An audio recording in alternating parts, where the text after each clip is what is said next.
విలాసానికి ఇచ్చేశారు. ఆవిడ వచ్చి ఏదో చేస్తారు, ఏం చేస్తారు? ఏమన్నా సిబిఐ వచ్చింది ఆంధ్రప్రదేశ్కి? ఆంధ్రప్రదేశ్ ప్రభుత్వం ఏడా అత్యవసర రాష్ట్రపతి పాలన పెట్టారా? ఏం లేదు, అయిపోయింది 4 రోజులు కట్టకలా.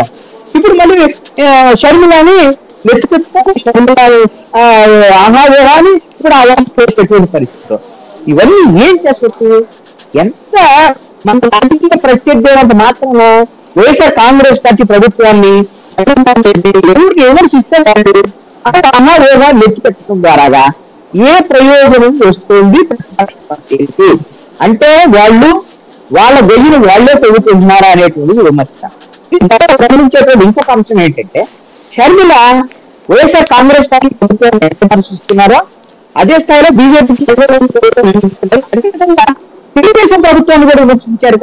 తెలుగుదేశం ప్రభుత్వ కాలంలో వీళ్ళు సాధించింది పరిశ్రమల దేశాలది ఏం లేదు, అమరావతి కూడా ఆ రోజు పూర్తి చేయలేదు అని తెలుగుదేశం ప్రభుత్వం మీద కూడా విమర్శలు చేశారు.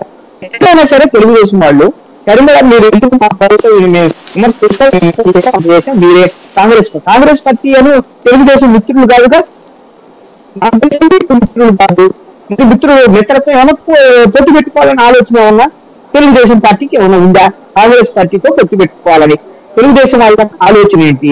ఎందుకు షర్మిల విమర్శలు చేస్తుంటే గత తెలుగుదేశం ప్రభుత్వమేనా ఇప్పుడు వైఎస్ఆర్ కాంగ్రెస్ పార్టీ వాళ్ళు రెస్పాండ్ అవుతారు? ఎందుకంటే వాళ్ళకి ఒకటేమో ప్రతిపక్ష పార్టీల యొక్క వాళ్ళ వార్తలు లేకుండా వాళ్ళ యొక్క విషయాలు లేకుండా వేయడం అనేది ఒక అంశం వైఎస్ఆర్ కాంగ్రెస్ పార్టీ. రెండోది ఏంటంటే షర్మిల జగన్మోహన్ రెడ్డి చెల్లెలు, సొంత చెల్లెలు. కాంగ్రెస్ వాళ్ళు విమర్శ చేస్తే వాళ్ళు పట్టించుకొని పడి ఈవిడ విమర్శ చేస్తే ఈ జనంలోకి విపరీతంగా వెళుతున్నారు. దానికి సమాధానం చెప్పుకోకపోతే మాకు నష్టం ఎక్కువ జరిగిందని వైఎస్ఆర్ కాంగ్రెస్ పార్టీ రెస్పాండ్. మరి తెలుగుదేశం కూడా రెస్పాండ్ అవ్వాలి కదా తీరులో. మరి ఇప్పుడు ఏమంటారు వైఎస్ఆర్ కాంగ్రెస్ పార్టీ వాళ్ళు? చంద్రబాబు నాయుడు వదిలిన భాగం మరి ఆ విమర్శలు కరెక్టేనా అనేటువంటి విధంగా ఈ రోజున తెలుగుదేశం పార్టీ కాంగ్రెస్ పార్టీ లాలూచీయమన్నా రాజకీయం.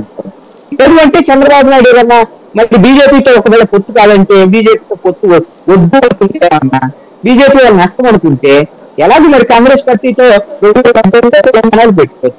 ఏం ఇండియా కూటమిలో ఏమైనా చేరబోతున్నారా? లేక ఎందుకోసమంటే ఎందుకోసమంటే చంద్రబాబు నాయుడు ఇప్పుడు ఉన్నటువంటి పరిస్థితులు ఇది చివరి ఎన్నికలు తెలుగుదేశం పార్టీకి చంద్రబాబు నాయుడు ఇప్పుడు కనుక గెలవకపోతే తెలుగుదేశం పార్టీ మరి ఇక అధికారంలోకి వచ్చేటువంటి పరిస్థితుల్లో హాస్కోర్ ఉంది బీజేపీ. తెలుగుదేశం మీరు ఓడిపోతే దాన్ని ఆక్యుపై చేయడానికి అందుకనే పురంధేశ్వరిని కూడా రంగంలోకి దించిపెట్టారు. జూనియర్ ఎన్టీఆర్ మీద ఎలా తెలుగుదేశం గొడవలు నడుస్తుంది, తర్వాత రంగంలోకి దించి తెలుగుదేశం పార్టీ బీజేపీ వచ్చేదానికి అవకాశం ఉండొచ్చు. మరి ఇలాంటి పరిస్థితుల్లో ఈ బీజేపీతో కాదు ఈ ఎన్నికలు చివరి ఎన్నికలు ఏమైతే అదైతే ఇండియా కూటమిలో జరదాం, కాంగ్రెస్ పార్టీతో పొత్తు పెట్టుకున్నా అక్కడ తెలుగుదేశం పార్టీ వాళ్ళ ఓలేమో మరి తెలుగుదేశం పార్టీకి ఏదో అలాగని అబాయిసు అలాగే ఉన్న వాళ్ళ ఓటింగ్ పర్సెంటేజ్ అనుకున్నారు ఏమో నాకు తెలియదు. అలాగే ఇండియా కూటమిలో చేరి తెలుగుదేశం కాంగ్రెస్ పొత్తు పెట్టు